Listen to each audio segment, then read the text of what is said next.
चलो बच्चों, कैसे हो सब लोग? बढ़िया ना? तो आज आज हिंदी सब्जेक्ट के बारे में थोड़ा सा समझा ना। हिंदी की पेपर पैटर्न एक बार रिवाइज कर लें। थोड़ी सी सिंपल सिंपल स्ट्रेटेजीज समझेंगे हम लोग मार्क कवर करने के, और मेनली प्रेजेंटेशन समझेंगे कि हिंदी सब्जेक्ट में पेपर में आपको लिखना कैसे है कि भाई थोड़ा सा सही दिखे पेपर में। अब जैसे ये लैंग्वेज सब्जेक्ट है ना, मैं हर लैंग्वेज सब्जेक्ट के लिए कहता हूँ कि उसमें मेन चीज आपकी लैंग्वेज की पकड़ होनी चाहिए। इंग्लिश, हिंदी, गुजराती, ऐसा कोई भी सब्जेक्ट हो, उसमें जितनी आपकी लैंग्वेज अच्छी है, जितना आप हिंदी में अच्छी तरह से लिख पा रहे हो, जोड़नी मिस्टेक कम हो रही है, कोई स्पेलिंग मिस्टेक नहीं है, मात्राएं बरोबर लग रही है, तो समझो हिंदी में आप आराम से मार्क कवर कर लोगे। थोड़ी सी प्रेजेंटेशन खाली से ध्यान दे दो तो आप लोग बहुत अच्छी तरह से मार्क कवर कर लोगे। तो वही पॉइंट आज हम समझें। थोड़ा सा पेपर पैटर्न भी रिवाइज कर लें और उसके अकॉर्डिंग प्रेजेंटेशन भी बता रहा हूं कि कैसे लिखना है। अब जैसे हिंदी में जैसे आपका आता है सेक्शन ए और बी, ये दोनों सेक्शन आपके सेम आते हैं, इसलिए मैंने साथ में ही लिखा है कि सेक्शन ए आपका गद्य का आता है, मतलब चैप्टर्स में से आते हैं पूरा पार्ट। सेक्शन बी सेम आता है पर वो पद्य में से, पोयम में से आते हैं। अब उनमें से सबसे पहले 8 मार्क के विकल्प आते हैं, आपके सबसे अच्छे स्कोरिंग जो है वो पार्ट, सबसे स्कोरिंग पार्ट ये कि 8 मार्क का विकल्प आ जाता है। विकल्प मतलब कि एमसीक्यू पार्ट आ जाते हैं। फिर जोड़ मिलाइए मतलब कि भाई मैचिंग्स आ जाते हैं 2 मार्क के। फिर उसके बाद एक एक वाक्य में उत्तर 4 मार्क के आते हैं, 2-3 मार्क के उत्तर 6 मार्क के आते हैं, 3 क्वेश्चन लिखने होते हैं 2-2 मार्क के, और एक सविस्तार उत्तर आता है 5 मार्क का, एक ही क्वेश्चन लिखना है। ठीक है। अब लिखना कैसे वो समझे हम लोग सेक्शन ए और बी दोनों के लिए, जिनमें जो जो चीजें आएगी मैं साथ में बताता भी जाऊंगा आपको। अगर आप सेक्शन ए शुरू कर रहे हो तो जैसे आपको सब में बोला है ना कि भाई पेपर के बिल्कुल बीच में लिखो सेक्शन ए, और पहले अगर भाई विकल्प है ना, हिंदी में, इंग्लिश में, गुजराती में, ये ऐसे सब्जेक्ट है लैंग्वेज सब्जेक्ट कि जिसके लिए आप जो भी टॉपिक लिख रहे हो वो टॉपिक पहले बीच में मेंशन करो। वो टॉपिक मेंशन करो बीच में कि आप कौन सा टॉपिक लिख रहे हो, फिर उसके अकॉर्डिंग वहां पर वैल्यू रखो। मतलब कि उसके अकॉर्डिंग फिर उसमें आंसर लिखो कि अगर भाई पहले विकल्प है तो बिल्कुल बीच में पहले लिखो कि भाई ये हम विकल्प लिख रहे हैं, फिर वहां पे शुरू करो, फिर वहां पे स्टार्ट करो कि भाई आंसर वन करके, कि आंसर वन, और सिर्फ विकल्प में टाइम बचाने के लिए सिर्फ ऑप्शन लिखो। ए बी सी डी सिर्फ ऑप्शन लिखना है, पूरा पूरा वर्ड लिखने की जरूरत नहीं है। भाई फर्स्ट का आंसर ए आ रहा है तो सिर्फ ए लिखो, आंसर टू, सेकंड का आंसर सी आ रहा है तो सिर्फ सी लिखो। ठीक है ना? सिर्फ ऐसे यहाँ टाइम बचाओगे तो पीछे राइटिंग स्किल में टाइम अच्छी तरह से दे पाओगे आप लोग। तो इसीलिए यहाँ पे खाली ऑप्शन लिखो, ए बी सी डी जो भी आता हो वैसे ऑप्शन में लिखो। 8 मार्क के वो रहेंगे ना। इस एमसीक्यूज में आपका क्या क्या आता है, सेक्शन ए हो या सेक्शन बी हो, दोनों में ये 8-8 मार्क के एमसीक्यू आते हैं। और एमसीक्यूज में क्या, तो आपके चैप्टर के इंटरनल क्वेश्चंस आते हैं, टेक्स्ट बुक के पीछे हैं उनमें से भी पूछने के चांसेस रहते हैं ज्यादा, पर इंटरनल क्वेश्चन आते हैं। आपकी चैप्टर की स्टोरी अच्छी तरह से याद होनी चाहिए, हर एक लेखक और कवि का नाम, साहित्य प्रकार, ये सब चीजें याद होनी चाहिए कि जिनके जरिए आप ये एमसीक्यू कर सको। और फिर वैसे ही मैचिंग आते हैं 2 मार्क के। अब आप मैचिंग लिखोगे, जो जोड़ मिलाए, भैया 8 एमसीक्यू लिख लिया, फिर उसके बाद यहाँ पे बीच में लिखते हैं कि जोड़ मिलाइए, बराबर। भाई यहाँ पर ये लिखेंगे ना कि भाई जोड़ मिलाइए यहाँ पर, और फिर आंसर लिखेंगे। अच्छा, आंसर कैसे लिखोगे इसमें? तो आंसर ऐसे लिखना कि मैचिंग के लिए एक छोटा सा बॉक्स बना लेना, जहां बॉक्स में ए, अ और ब अगर होगा तो अ, और ब में यहां ब्रैकेट में लिखना कि जवाब, कि आप यहीं पे ही जवाब लिख रहे हो, मतलब इसमें क्वेश्चन और आंसर दोनों लिखेंगे। ठीक है ना? एक अच्छी प्रेजेंटेशन के लिए वो ध्यान रहता है। एमसीक्यू में डायरेक्ट लिखो यार क्वेश्चन आंसर्स। भाई 8 एमसीक्यू हुए, 9th वाला आपका मैचिंग में आता है, लाइन वाइज ही होता है ना, तो भाई यहाँ पर 9 जो भी क्वेश्चन हो और उसके सामने ही उसका आंसर। आपको जनरली दो दो मैचिंग होते हैं, एक साइड पे 2 होते हैं और सेकंड साइड पे ऑप्शन वाइज आपके 3 जो है वो आंसर रहते हैं, उसमें से ही मैच करके आपको लिखना होता है ना कि भाई करेक्ट आंसर क्या है। तो वैसे ही 9 में वैसे, और 10 में भी जो क्वेश्चन और उसके बाद सामने ही उसका आंसर। मैचिंग इस तरह से बताओ उसमें, समझ आ रही है बात? ठीक है ना? इस तरह से लिखना हो। मैचिंग में क्या पूछते हैं, तो मैचिंग में भी ज्यादातर लेखक के नाम आते हैं, साहित्य प्रकार आते हैं, कोई कैरेक्टर होता है और लिखा हुआ होता है कि भाई ये कैरेक्टर कौन से चैप्टर का है, ऐसे भी मैचिंग में आते हैं ये। या फिर कोई पोयम की लाइंस होती है, कोई चैप्टर की लाइन हो कि भाई ये लाइंस है, वो लाइन किसने कही है, या ये पोयम की लाइन कौन सी पोयम की है। ठीक है ना, ऐसे सब मैचिंग में आते हैं। मैचिंग और एमसीक्यू ये दोनों चीजें आपकी वैसी हैं कि जिसमें इंटरनली पूछा जा सकता है, पर इजी होता है। आपने स्टोरी अच्छी तरह से की है, क्वेश्चन आंसर्स अच्छी तरह से याद किए हैं, तो बहुत इजीली हो जाएगा, कोई दिक्कत नहीं आती इसमें, ठीक है ना। फिर जो एक एक वाक्य में उत्तर आते हैं 4 मार्क के, तो उसमें भी एक वाक्य में उत्तर है, तो जब इसका आंसर लिखो तो पूरा पूरा सेंटेंस बना के लिखना, खाली वन वर्ड नहीं। कितने आंसर ऐसे होते हैं जिसमें वन वर्ड ही होता है, पर उसमें एक शब्द नहीं लिखना है, पूरा वाक्य लिखना है हमें।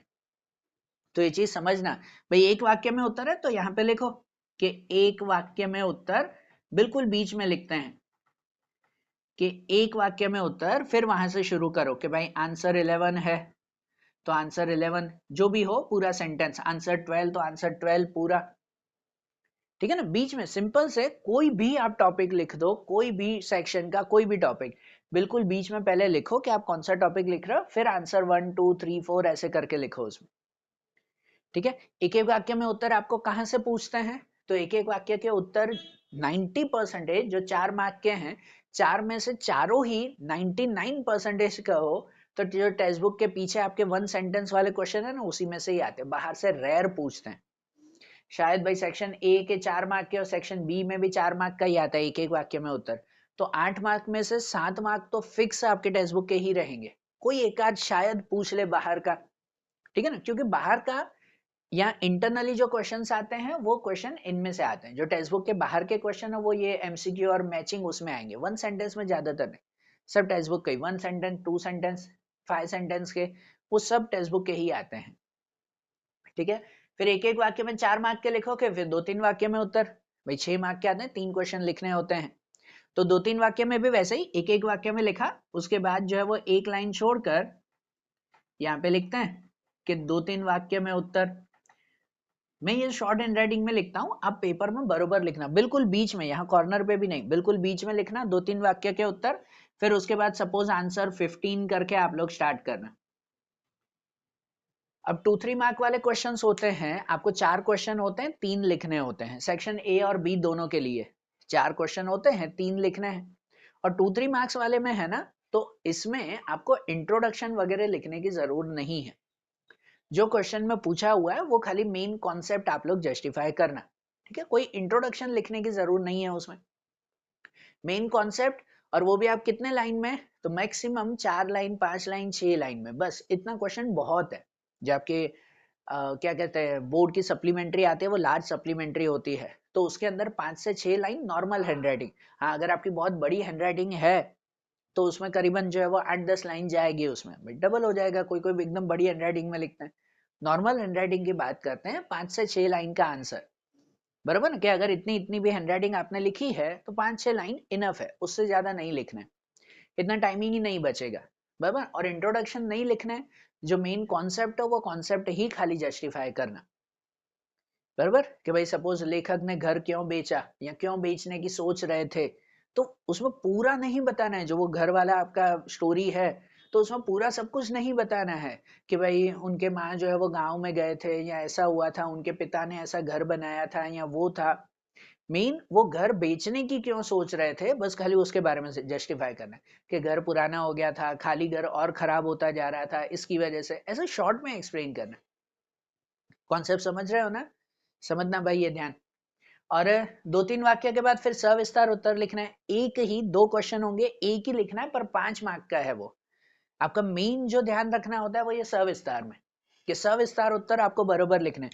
वैसे ही आपने 2 3 वाक्य लिखे, फिर एक लाइन छोड़कर बीच में लिखते हैं कि सविस्तार उत्तर, और सविस्तार उत्तर फिर यहां से शुरू करेंगे कि सपोज आंसर 18 या जो भी हो उसमें आंसर, कि वो सविस्तार उत्तर, ठीक है। प्रेजेंटेशन आपकी ऐसे होनी चाहिए पूरे सेक्शन की, कि हर सेक्शन में अलग अलग आपको दिखना चाहिए कि हाँ हमने ऐसा ऐसा लिखा है, ठीक है।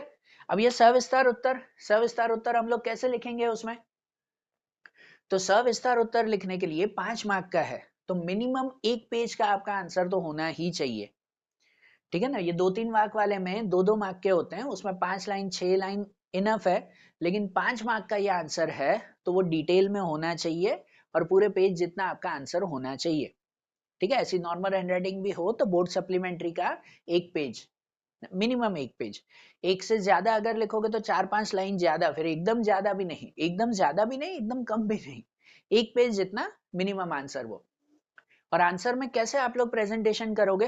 तो आंसर में हमेशा पहला पैराग्राफ वो इंट्रोडक्शन लिखना, खास इंट्रोडक्शन लिखना, उसके मार्किंग बहुत कवर होगी उसमें, ठीक है ना। इंट्रोडक्शन लिखना बहुत जरूरी है।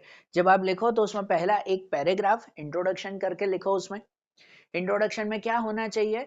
तो वही चैप्टर का नाम, राइटर का नेम या कवि का नेम जो भी हो उसमें, लेखक कवि जिसका भी नाम हो, और उसके बाद उसका साहित्य प्रकार, और उसके बाद उसके रिलेटेड बेसिक इंफॉर्मेशन कि चैप्टर में क्या है, चैप्टर का मेन कॉन्सेप्ट किसके बारे में है, ठीक है ना। ये इंट्रोडक्शन जरूर लिखना। बता रही है समझ में कि भाई हर चीज में कैसे कैसे लिखना है। कि सबसे पहले ऊपर लिख दिया कि भाई यह प्रश्न इस पार्ट में से, अच्छा हाँ, जब पार्ट लिखो तो ये भी ध्यान में रखना कि भाई उसमें नंबर नहीं लिखना है कि पाठ नंबर 7 इसमें से पूछा हुआ है। अरे नंबर नहीं लिखते, वो नाम लिखते हैं कि यह प्रश्न इस पाठ में या इस लेख में से, इस काव्य, इस कविता में से पूछा हुआ है, जिसके लेखक या जिसके कवि यह हैं, और उसका साहित्य प्रकार यह होगा, बराबर। और इस पाठ में ये चीज ज्यादा अच्छी तरह से दर्शाई हुई है, मतलब जो भी चीज हो, जो भी उस चैप्टर का कॉन्सेप्ट हो, पहले की 4-5 लाइन आपकी इंट्रोडक्शन में जानी चाहिए। एक प्रॉपर इंट्रोडक्शन मस्त लिखना है उसमें, ठीक है। हमारा जब वन शॉट वीडियोस आएंगे ना, फेब्रुआरी के फर्स्ट वीक से शुरू होंगे वन शॉट वीडियोस हमारे, तो उस वन शॉट वीडियोस में मैं आपको समझाऊंगा कि इंट्रोडक्शन कैसे लिखनी है। मैं हर चैप्टर की इंट्रोडक्शन आपको बताऊंगा, 4-4 5-5 लाइन की जो जो इंट्रोडक्शन आएगी, ठीक है ना, इजी रहेगा ना, तब बताऊंगा मैं। तो पहले इंट्रोडक्शन लिखना सविस्तार उत्तर में, और इंट्रोडक्शन लिखने के बाद फिर पूरा आंसर आप लोग जस्टिफाई करना, ठीक है। फिर आंसर जस्टिफाई करना कि भाई उस आंसर में क्या क्या लिखना है। जस्टिफाई करते वक्त एक चीज याद रखो जो मैंने इंग्लिश के वक्त भी आपको बोली थी, मेन चीज आपको ध्यान में रखनी है कि जो क्वेश्चन में पूछा हुआ है ना, वो चीज ज्यादा जस्टिफाई होनी चाहिए, बाहर की चीजें नहीं, ठीक है। कोई भी चैप्टर हो, उस चैप्टर का अगर मेन पॉइंट जो पूछा हुआ है, कि भाई जैसे गांधी जी का चैप्टर है हमारा, है ना, वो सिरकम वाला चैप्टर है कि जब वो साउथ अफ्रीका में गए थे उसका, बराबर।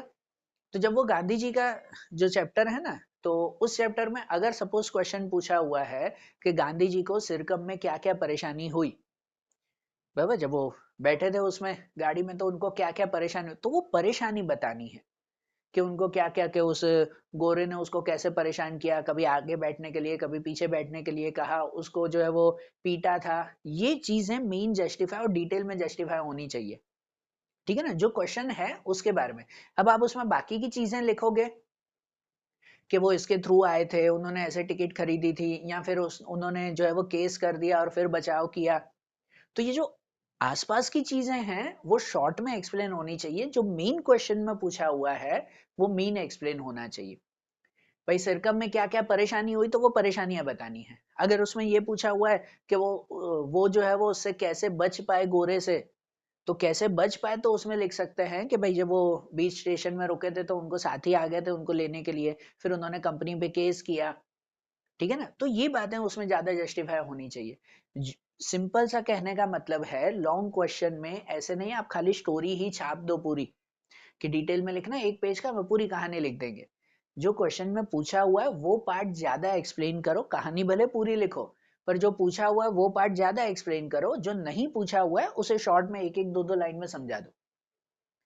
अरे बात ध्यान, तो ये सविस्तार उत्तर लिखना भाई, ध्यान से समझना है इसे। तो देखो ऐसे आपका सेक्शन ए होना चाहिए, हर एक ऊपर हेडिंग देकर, फिर एमसीक्यू में खाली आंसर्स, मैचिंग में ऐसे बॉक्स बना के लिखो, 1 2 3 सेंटेंस वाले में इस तरह से प्रॉपर एक एक लाइन में आंसर लिखो। हर आंसर लिखो, एक लाइन छोड़ दो, फिर सब एक वाक्य खत्म हो जाए, 2 लाइन छोड़ के फिर 2-3 वाक्य में उसमें सब में लिखो आंसर।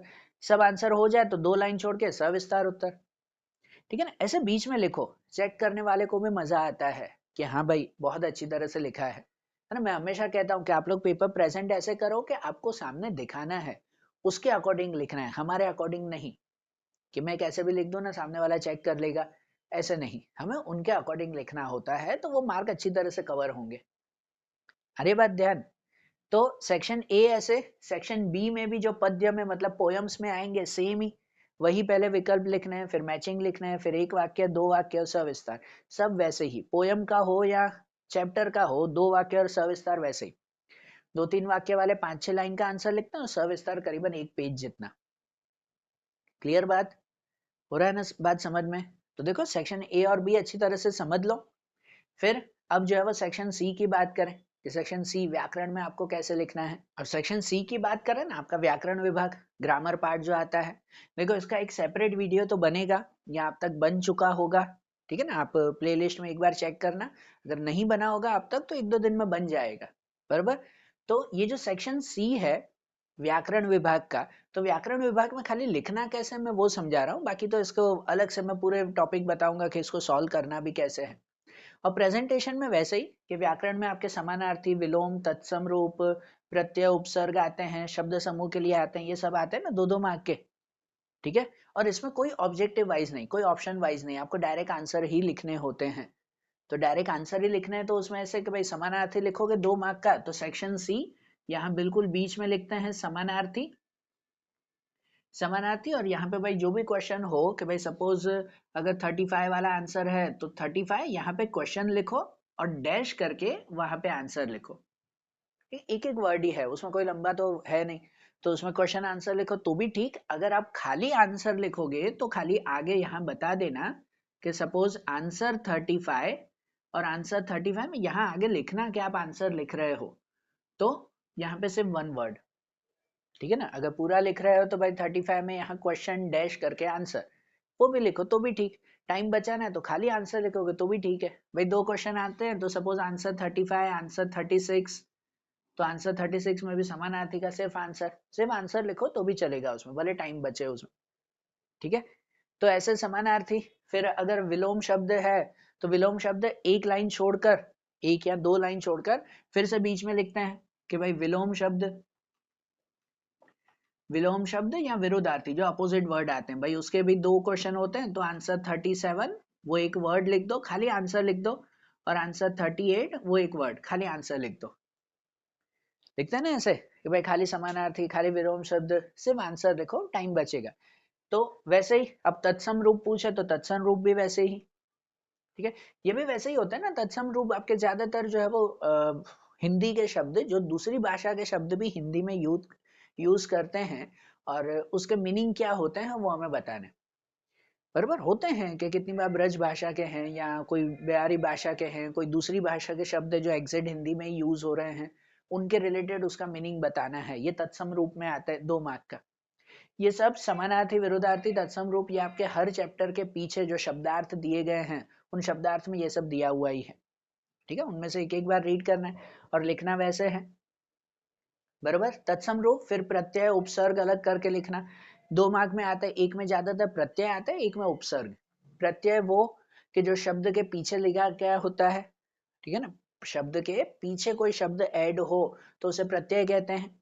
और उपसर्ग वो कि जो शब्द के आगे अगर ऐड होता हो, बराबर। अब जैसे अधर्म होता है, अधर्म में अ प्लस धर्म, अ आगे लिखा हुआ है तो वो हमारा उपसर्ग कहलाए जो आगे दिया हुआ है। प्रत्यय पीछे लगता है ज्यादातर शब्द के, ठीक है ना। तो आपको अलग करके लिखना, आपको दिया हुआ अधर्म, अब उसमें क्या है कि उसमें से उपसर्ग अलग करो, तो भाई यहाँ पे खाली हम एडिंग करते हैं कि प्रत्यय और उपसर्ग, फिर जो भी आंसर हो। सपोज अगर आंसर 40 है, मैं नंबर तो ऐसे ही लिख रहा हूँ जो भी नंबर हो। अब सपोज कहे कि भाई उपसर्ग अलग करके लिखो, अधर्म शब्द दिया हुआ है तो उसको ऐसे अलग करके आंसर लिखते हैं कि अ प्लस धर्म, ठीक है ना, कि ये उपसर्ग अलग हो गया। अगर पीछे कोई शब्द अलग करना है प्रत्यय तो वैसे ही लिखते हैं। समझ आ रही है बात है? ऐसे खाली अलग करके बताना है। 2 मार्क में ये आएगा। 2 मार्क के आपके शब्द समूह के लिए आएंगे। शब्द समूह होता है ना कि भाई पूरा सेंटेंस लिखा हुआ है उसका 1 वर्ड आंसर लिखो। शब्द समूह के लिए एक शब्द। हर चैप्टर के एंड में ये दिया हुआ है, जो चैप्टर के एंड में ग्लोसरी है, शब्दार्थ है, उसी में से ये सब चीजें पूछते हैं, ठीक है। तो ये समझना भाई, इन सब की प्रैक्टिस हर टेक्स्ट बुक के चैप्टर के पीछे जो दी गई है वो। अगर भाई लाने हैं कि इसमें पूरे ही मार्क लाने हैं आपके, कितने मार्क का, 10 मार्क का ये आ जाता है। 10 मार्क मजाक थोड़ी है कि हम ऐसे ही छोड़ दें। ये सब चीजें मिलाकर 10 मार्क, और हर चीज आपके चैप्टर के पीछे जो ग्लोसरी दी गई है, शब्दार्थ है, उसी में से ही आता है, बाहर का कोई नहीं पूछेंगे। तो हर चैप्टर के एंड में अगर हम रीड कर लें 10 मार्क तो पक्के हो जाते हैं उसमें। ऐसे नहीं कि हाँ भाई इसे कौन पढ़े, कितने स्टूडेंट भाई इसे कौन पढ़े, रहने दो ना, देखा जाएगा उस वक्त लिख लेंगे हम, और फिर उस वक्त ऑलमोस्ट गलत लिख देते भाई, 10 में से 5 मार्क आए, 4 मार्क आए, बाकी 6-7 गलत हो गए, ये नहीं होना चाहिए ना। हम कहते हैं 100 आउट ऑफ 100 हो भाई, पूरे मार्क्स आने चाहिए, तो उसके लिए छोटी छोटी बातों में मेहनत करनी पड़ती है। चैप्टर के पीछे ये सब रीड करना अच्छी तरह से। फिर ये आता है अशुद्ध वाक्यों को शुद्ध करना, ठीक है ना, 1 मार्क का ये। अब ये आपका जनरल ग्रामर का रहता है, बराबर ना, ये आपके जनरल ग्रामर का रहता है कि भाई कोई भी सेंटेंस हिंदी का होगा, हिंदी का सेंटेंस होगा जिसमें कोई भी मिस्टेक है, ग्रामेटिकल मिस्टेक होगी कि या कोई भी सेंटेंस वाइज जो है वो मिस्टेक होगी, उसको शुद्ध करके, उसको करेक्ट करके लिखना है। इसके रूल्स बहुत सारे आते हैं, जनरल हिंदी के सब रूल्स हैं, हमारी टेक्स्ट बुक में लिखे भी हुए हैं, पर इसमें अगर आप रूल्स ना ध्यान रखो तो जनरल हिंदी आप जब क्वेश्चन आंसर्स वगैरह ये सब पढ़ते हो ना, तो उसमें से क्लियर हो जाता है, इसमें ऑलमोस्ट सबके मार्क्स आ जाते हैं, किसी का गलत नहीं जाता ये, ठीक है। तो अशुद्ध वाक्यों को शुद्ध करना, उसमें भी वैसे ही बिल्कुल बीच में पहले हेडिंग रखो कि अशुद्ध वाक्यों को शुद्ध करना, या शुद्ध अशुद्ध वाक्य, भले हेडिंग कोई भी शॉर्ट में रखो, सामने वाला समझ जाएगा कि आप ये टॉपिक लिख रहे हो, और उसके बाद फिर करेक्ट नंबर लिख के आंसर लिख दो खाली, ठीक है। पूरा वाक्य लिखना है, जो खाली एक वर्ड गलत है उसे नहीं करना, ठीक, पूरा वाक्य ही लिखना है। फिर कहावत का अर्थ 1 मार्क में पूछा जाता है, आपको कोई कहावत होगी, आपकी जो टेक्स्ट बुक की कहावत है उन्हीं में से ही पूछा जाता है, कहावत होगी कोई भी और उसको एक्सप्लेन करना है 1 मार्क में, उसका मीनिंग लिखना है। यहाँ बीच में वैसे ही लिखते हैं कहावत, और फिर आंसर करके उसमें लिखेंगे कि ये भाई ये कहावत है हमारी। देन मुहावरे का अर्थ और वाक्य प्रयोग 4 मार्क में आते हैं, हाँ 4 मार्क में मतलब 2 मुहावरे होंगे, उसका अर्थ लिखना है और वाक्य प्रयोग लिखना है, ठीक है ना। उसको ऐसे लिखा करो कि भाई मुहावरे अगर पूछे हुए हैं, क्वेश्चन भले ना लिखो कि मुहावरे जो भी हो, कि सपोज अगर आंसर 45 है तो यहां पहले लिखो अर्थ, मुहावरे का अर्थ, और फिर उसके नीचे की लाइन में लिखो वाक्य, जो उसके ऊपर से आपने वाक्य बनाया है। ये मुहावरे भी आपके जो टेक्स्ट बुक के पीछे दिए गए हैं उसी में से ही आते हैं, हर चैप्टर के पीछे जो है ना उनमें है मुहावरे काफी सारे, और उन्हीं में से ही पूछा जाता है 2 मुहावरे, ठीक है ना। इन सब के लिए टेक्स्ट बुक रीडिंग बहुत जरूरी, जो टेक्स्ट बुक के पीछे शब्दार्थ हैं वो रीडिंग बहुत जरूरी है, आपके पक्के इसमें से मार्क्स आ जाते हैं, ठीक है। 20 मार्क का है भाई, वो 20 मार्क आ ही जाते हैं उसमें से। तो मुहावरे का अर्थ और वाक्य प्रयोग, तो भले क्वेश्चन न लिखो पर ऐसे लिखो अर्थ और नीचे उसका वाक्य, और जब वाक्य प्रयोग करो, ये तो आपको ध्यान ही है कि वाक्य प्रयोग में जो क्वेश्चन है ना वो क्वेश्चन उसमें लिखा करो, आंसर नहीं, ठीक है ना। ये वाक्य प्रयोग में भाई दूसरा भी आया आंसर 46, वैसे ही पहले अर्थ और फिर वाक्य, ऐसे उसमें जस्टिफाई करो, क्लियर है बात। अब ये हुआ।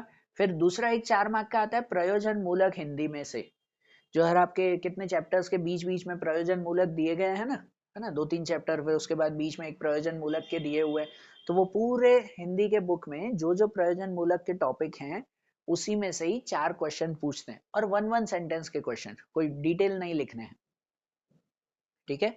ये सब प्रयोजन मूलक में से आते हैं, वो ध्यान रखना, आपको ध्यान तो होगा ही वो, कि हर 5-6 चैप्टर हुए फिर बीच में एक प्रयोजन मूलक के टॉपिक आ जाते हैं, है ना, कोई पोस्ट ऑफिस के ऊपर टॉपिक है, कोई दूसरे टॉपिक्स दिए गए हैं, और उनके पीछे एक्सरसाइज के क्वेश्चंस भी हैं, आप क्वेश्चंस भी रीड करोगे तो भी 4 में से तो उसी में से ही आता है, ठीक है। तो वो प्रयोजन मूलक के टॉपिक भी एक एक बार रीड करना, 4 मार्क का है। कितने स्टूडेंट प्रयोजन मूलक देखते ही नहीं है कि भाई ये क्या है, छोड़ो ना, ऐसे थोड़ी पढ़ना है, हम तो मेन चैप्टर पढ़ के जाएंगे, उसे इग्नोर करोगे तो 4 मार्क का रिस्क हो जाएगा भाई, ठीक है ना। अगर वो रिस्क उठाना चाहते हो तो भले छोड़ दो, पर मैं तो कहता हूँ ना एक एक मार्क के लिए हमें फाइट करनी चाहिए, तो मजा आता है उसमें, तो उसे ध्यान से कंप्लीट करना। प्रयोजन मूलक का मैं इसका भी एक वीडियो बनाऊंगा, प्रयोजन मूलक के कौन कौन से टॉपिक हैं, क्या क्या ध्यान में रखना है, ठीक है ना, वीडियो बनेगा अभी, जो यम 1 शॉट जो होंगे उसमें भी यह आएगा। पर आप लोग भी प्रयोजन मूलक को अच्छी तरह से रीड करना, उसमें भी वैसे ही बिल्कुल बीच में लिख दो आप प्रयोजन मूलक, प्रयोजन मूलक बीच में लिख दो, और वहां पे भाई सपोज आंसर 47 उसका आंसर लिख दो, आंसर 48 उसका आंसर लिख दो। 1-1 सेंटेंस में ही पूछते हैं, ज्यादा लॉन्ग क्वेश्चन उसमें से नहीं आते, 4 मार्क के हैं, 4 क्वेश्चन पूछेंगे 1-1 मार्क के।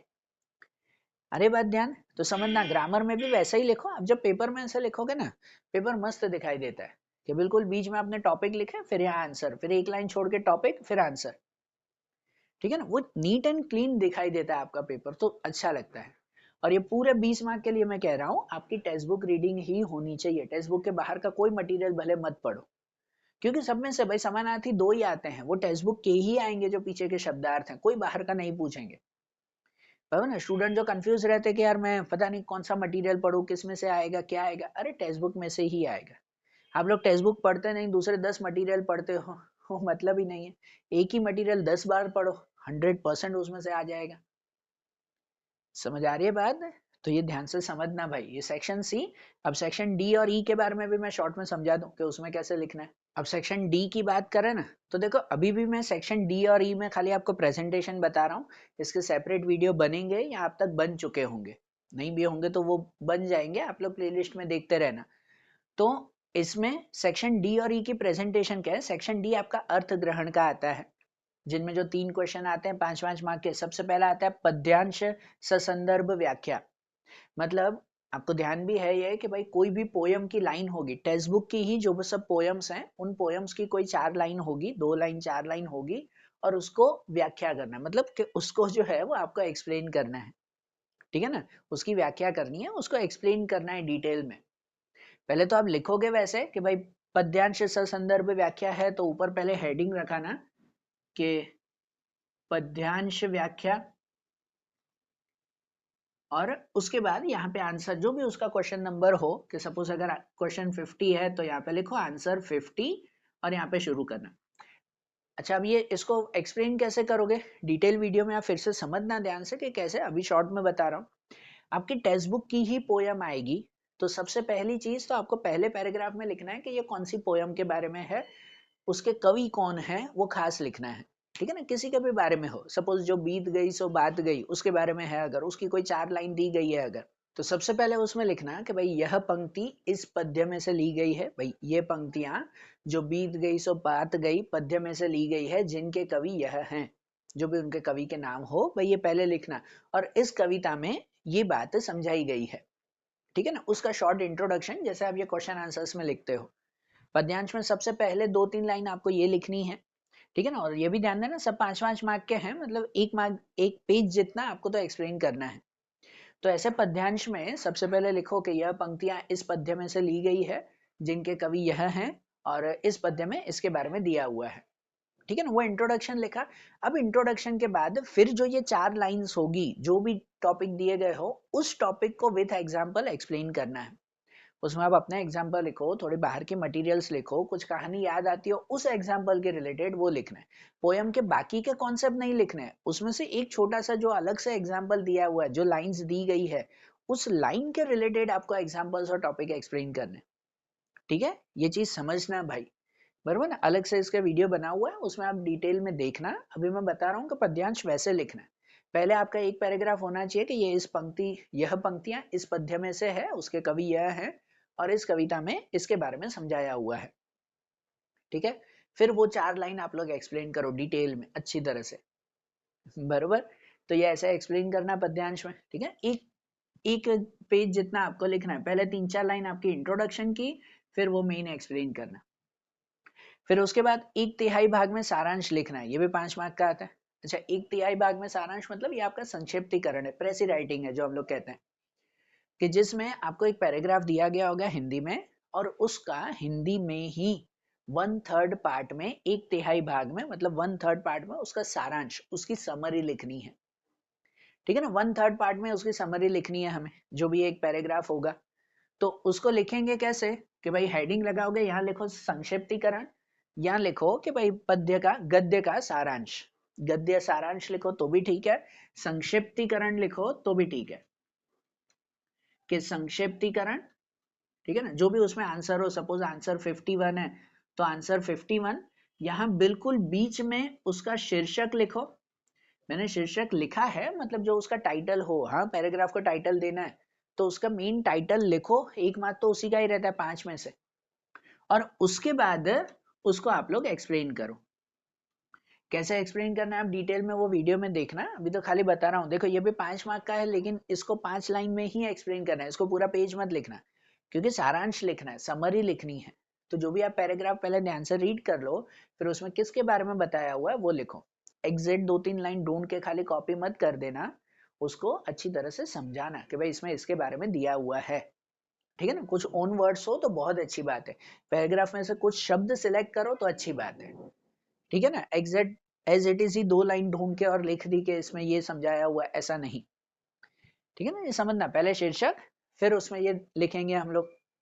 और जैसे आप चैप्टर पढ़ते हो तो पूरे चैप्टर की समरी लिखते हो ना 4-5 लाइन में, ये लॉन्ग क्वेश्चन के लिए, वैसे ही आपको ये पूरा पैराग्राफ पढ़ना है, समझना है पैराग्राफ किसके बारे में, फिर उसके ओन वर्ड्स में समरी लिखनी है, ठीक है। ये संक्षिप्तीकरण आएगा 5 मार्क में, 1 मार्क टाइटल का होगा, उसको प्रॉपर टाइटल दो, और बाकी के मार्क आपके सारांश के होंगे, समरी के होंगे। और उसके बाद गद्यांश आधारित प्रश्न होंगे 5 मार्क के। गद्यांश आधारित मतलब आपको पैराग्राफ होगा और उसके ऊपर से क्वेश्चन आंसर्स लिखने, कॉम्प्रिहेंशन हुआ आपका, ठीक है ना। ये अनसीन पैराग्राफ आएगा कोई भी, ये दोनों ही आपके अनसीन पैराग्राफ होंगे, और उसके रिलेटेड आपको उसके आंसर लिखने पैराग्राफ में से ही ढूंढ के, इसमें ओन वर्ड्स में नहीं, इसमें पैराग्राफ में से ही आपको ढूंढ के भले लिखने हैं, बराबर। पर हाँ, जहां पर कुछ चेंजेस करने पड़े तो वो चेंजेस करते हैं भाई, ओन वर्ड्स में मतलब डायरेक्ट लाइन कॉपी नहीं करनी है, जहां चेंजेस हो वहां चेंजेस करने, ठीक है। तो ये चीज ध्यान देना भाई, यहाँ पर भी आप बिल्कुल बीच में वो हेडिंग लगाओगे कि गद्यांश आधारित प्रश्न, तो भाई यहाँ पर गद्यांश प्रश्न या प्रश्नोत्तरी, भले वैसे लिखो, शॉर्ट में लिख दो गद्यांश प्रश्नोत्तरी, फिर यहाँ पे शुरू करो कि आंसर 52, वो आंसर 52 उसका 1 लाइन में आंसर, आंसर 53, जो भी इसके 5 क्वेश्चन होंगे ना वैसे, ठीक है ना। ये तो कॉम्प्रिहेंशन होता है, उसके लिए कोई प्रॉब्लम नहीं है। और सेक्शन ई में, सेक्शन ई नए पेज से शुरू करोगे, सेक्शन डी में इस तरह से तीनों लिखना भाई, अलग अलग दिखने चाहिए आपको। फिर सेक्शन ई में लेखन, जो फाइनली कहानी और निबंध आता है, बरोबर। कहानी और निबंध के जहाँ कहानी में तो आपको ध्यान ही है कि भाई नई पेज से शुरू करोगे, बिल्कुल बीच में लिखना कहानी, मैं यहाँ लिख रहा हूँ कि आप बिल्कुल बीच में लिखना कहानी, पहले उसका शीर्षक, फिर आप पूरी स्टोरी लिखोगे, 1 पेज जितनी स्टोरी होनी चाहिए, और लास्ट में उसका बोध, बोध मोरल, जो भी उसका मोरल हो, बरोबर ना। तो ऊपर शीर्षक होना चाहिए, टाइटल, जो भी आप कहानी दो, बिना टाइटल जो है वो कहानी कैसे चलेगी यार, तो ऊपर टाइटल, फिर उसमें पूरी स्टोरी लिखो, फिर नीचे मोरल लिखो, ठीक है ना। ऊपर लिखना कहानी, टाइटल, फिर पूरी स्टोरी 1 पेज की। और ये अब स्टोरी, ये तो अनसीन ही आएगी, बरोबर ना। पर स्टोरी में जितना आप ट्विस्ट अच्छा डालोगे, जितने मसाले अच्छे डालोगे ना, उतने आपके मार्क अच्छे होंगे, 5 में से 5। हाँ, मैं तो मसाले ही कहता हूँ। आप लोग क्या करते हो, पॉइंट्स दिए गए होंगे कहानी के, हर पॉइंट पर से जो है वो 1-1 लाइन लिख देते हो, नहीं यार, कहानी मस्त इंटरेस्टिंग होनी चाहिए। आप कभी कोई कहानी सुनते हो, डल कहानी हो तो सुनने में मजा आता है, तो ऐसे लिखने में भी कैसे मजा है, होनी चाहिए ना मस्त।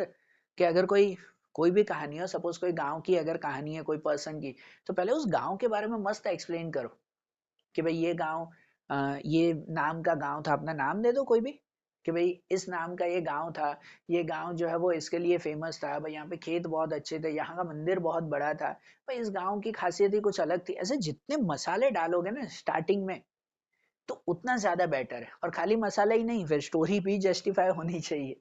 खाली आप मसाले ही डालते रहो ना, स्टोरी उसमें आई नहीं कुछ भी, तो ऐसा भी नहीं है, ठीक है ना। तो कहानी जितनी आप इंटरेस्टिंग बनाओगे ना, उतने मार्क्स अच्छे। मैं तो हमेशा ही कहता हूँ कि जो आप कहानी इतनी मस्त लिखो कि सामने पढ़ने वाला सब काम छोड़ के पहले पढ़े, यार मैं कहानी तो पढ़ो, आखिरी में क्या ट्विस्ट आएगा पता चले, ठीक है ना। ऐसी कहानी लिखते हैं कि वो पढ़ने ही बैठ जाओ, और वो आराम से आपको 5 में से 5 दे देगा, कोई मार्क कट नहीं होंगे, ठीक है। ये चीज ध्यान में रखना भाई, इसलिए तो बोलते हैं कि भाई ये आपके राइटिंग स्किल की जरूर होती है, हिंदी गुजराती इंग्लिश में, बरोबर। तो ये कहानी लेखन, उसमें ध्यान देना, और एग्जाम में कहानी वगैरह रीड होती है। अब ऐसे नहीं कुछ भी उसमें लिख के आओ कि सामने वाला पढ़ेगा थोड़ी, ऐसा ही लेंथ देख के मार्क्स पढ़ते हैं भाई। पहला 2 पैराग्राफ तो जरूर पढ़े जाते हैं, ठीक है ना। फिर उसके बाद अगर चेकर बोर हो गया कि भाई छोड़ो ये इसने क्या लिखा है, एज इट इज तो खाली पॉइंट्स लिखे हैं, तो वो छोड़ देगा, मार्क अपने हिसाब से दे देगा। अब आप पे डिपेंड है कि सामने वाले को पकड़ के रखना है कि जाने देना है फिर, ठीक है, समझना। और फिर निबंध लेखन, वैसे ही बिल्कुल बीच में लिखना निबंध, निबंध का नाम लिखना, फिर निबंध। निबंध आपके 10 मार्क का है, 2 पेज होने चाहिए मिनिमम, 2 से ज्यादा लिखो तो 2.5 पेज तक, उससे ज्यादा नहीं, नहीं तो टाइम पूरा कवर नहीं होगा। अरे बात ध्यान, तो ये चीजें समझना कि निबंध, वो तो निबंध है, कोई बंधन ही नहीं। आपको जैसे लिखना हो, जितना अच्छा प्रेजेंटेशन करोगे, प्रेजेंटेशन मतलब कि जितनी अच्छी आप लोग जो है वो राइटिंग उसमें रखोगे, जितना बढ़िया तरीके से लिखोगे, उतने आपके मार्क्स ज्यादा है उसमें। ठीक है ना, लिखो ही वैसा।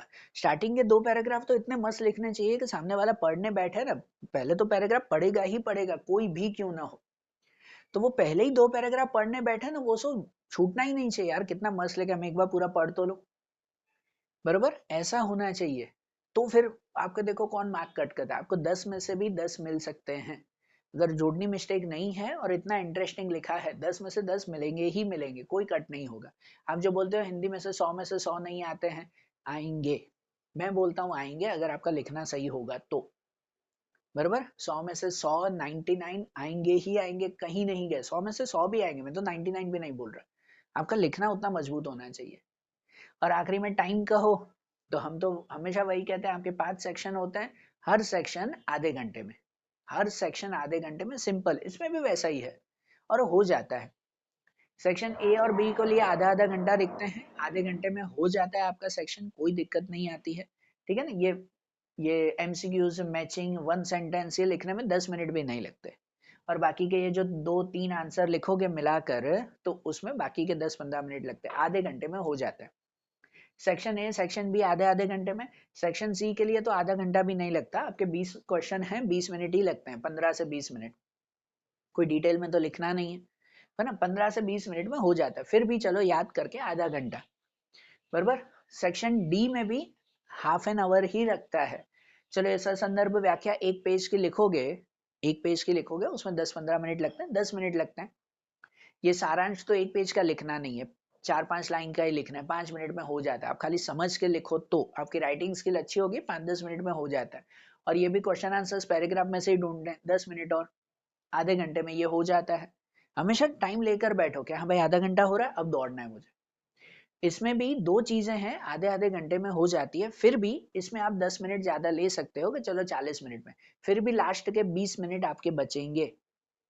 आधे आधे घंटे में सब सेक्शन अगर लिख दोगे तो भी 2.5 घंटे में पेपर हो जाएगा, इसमें 10 मिनट और गिन लो, तो 2.5 घंटे से 10 मिनट ज्यादा होगा 240 तक, फिर भी 20 मिनट बचेंगे, जो 20 मिनट आप बाकी में कुछ रहा तो वो कवर कर सकते हो। तो टारगेट हमेशा 3 घंटे का मत रखो, टारगेट रखो आधे आधे घंटे में हर सेक्शन पूरा करना है, 2.5 घंटे में हो जाए तो आखिरी में जहां नहीं आया वो हम शांति से लिखेंगे। और कौन सा सेक्शन पहले लिखें, तो वही बात है, जो सेक्शन आपको अच्छी तरह से आता हो, पर हिंदी, गुजराती, इंग्लिश, उसमें मेरा नॉर्मल सजेशन यही रहता है, लाइन वाइज शुरू करो, जो जो आ रहा है पहले लिख लो, जो नहीं आ रहा है जगह छोड़ दो, जो नहीं आ रहा है जगह छोड़ दो, आगे लिखते जाओ उसे। अरे बात ध्यान, तो वैसे लिखो, लाइन वाइज लिखो, उसमें कोई दिक्कत नहीं आएगी। क्या यहाँ अगर आपको लगता है राइटिंग स्किल बहुत अच्छी है, मैंने बहुत इंटरेस्टिंग स्टोरी और वो बना के लिखूंगा, तो पहले पहले ये लिखो कि आराम से लिखो, पर आराम से भी टाइम देखना पड़ता है। अब 1 घंटे में ये कहानी निबंध लिखोगे, स्टार्टिंग में मस्त जोश में है, मस्त बना बना के कहानी लिख रहे हैं, 1 घंटा निकाल दिया, फिर बाकी में फिर दौड़ना पड़ेगा ना, तो वहां मार्क कट हो जाएंगे। या यहाँ से आप शुरू करोगे कि इसमें मस्त डिटेलिंग लिखी, इसके लिए टाइम नहीं बचा उतावल उतावल में, तो यहाँ मार्क कट होंगे। भाई बात वही चलती है, यहाँ कान पकड़ो या यहाँ कान पकड़ो, तो इसलिए टाइम हर सेक्शन को आधा आधा घंटा देना है। तो आप कहीं से भी शुरू करो, टाइम के हिसाब से चलोगे तो सब सेक्शन अच्छी तरह से लिख पाओगे। आई बात ध्यान, तो चलो फिर अच्छी तरह से तैयारी करो इसमें, ठीक है ना, फिर जो दूसरे सब्जेक्ट के भी ऐसे वीडियोस हैं वो अब हम लोग आगे के वीडियोस में देखेंगे। ओके, चलो, थैंक यू।